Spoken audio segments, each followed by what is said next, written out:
ভাল লাগিছে, কিন্তু আমি BTR চুক্তিখন সম্পূৰ্ণ কাৰ্যকৰী কৰিব লাগিব। BTR চুক্তিখন যদি আমি সম্পূৰ্ণ কাৰ্যকৰী নকৰোঁ, তেতিয়াহ'লে ইয়াত এনে অধিৱেশন পাতি একো লাভ নহ'ব। সঁচাকৈ বড়োসকলৰ এতিয়াৰ যি অৱস্থা, যি শান্তি বিৰাজ কৰিছে, এইটো আমি সকলোৱে বুজি পালোঁ।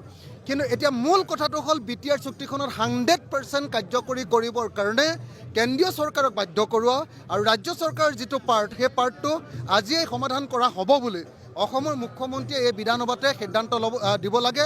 এবছৰৰ ভিতৰত BTR চুক্তি সম্পূৰ্ণৰূপে সমাধান কৰা, NDFBৰ কেডাৰসকলক মুকলি কৰি দিয়া আৰু অসমলৈ অহা যি ফাণ্ড, কেন্দ্ৰৰ পৰা অহা ফাণ্ড মাজত অসম চৰকাৰক নোসোমোৱাই ডাইৰেক্টলি আমাৰ BTRত সোমোৱা, কাৰ্বি আংলঙৰ স্বায়ত্তশাসিত পৰিষদত সোমোৱাৰ ব্যৱস্থা কৰা, ডিমা হাছাও স্বায়ত্তশাসিত পৰিষদত সোমোৱাৰ ব্যৱস্থা কৰা, এই ব্যৱস্থাটো কৰিব লাগিব। আৰু এটা ডাঙৰ ঘটনা আপোনালোকে নিশ্চয় জানে যে আজিকালি ষ্টেট গভৰ্ণমেণ্টে যিটো আপোনাৰ ডিজিটেলি টেক্স সংগ্ৰহ কৰে, সেই টেক্স সংগ্ৰহটো ডাইৰেক্টলি আজিকালি টেক্সটো যিটো BTRে পাব লাগে, যিটো কাৰ্বি আংলঙে পাব লাগে, সেই টেক্সটো ষ্টেট গভৰ্ণমেণ্টলৈ গুচি যায় ডিজিটেল কৰাৰ কাৰণে।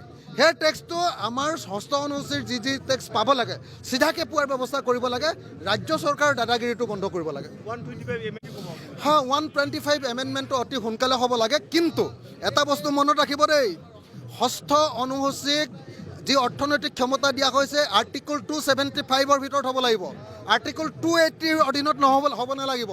280ৰ অধীনত হ'লে BTR পৰিষদখন একেবাৰে 6 চিডিউল নহয়, আমাৰ পঞ্চায়তৰ জিলা পৰিষদৰ নিচিনা হৈ যাব।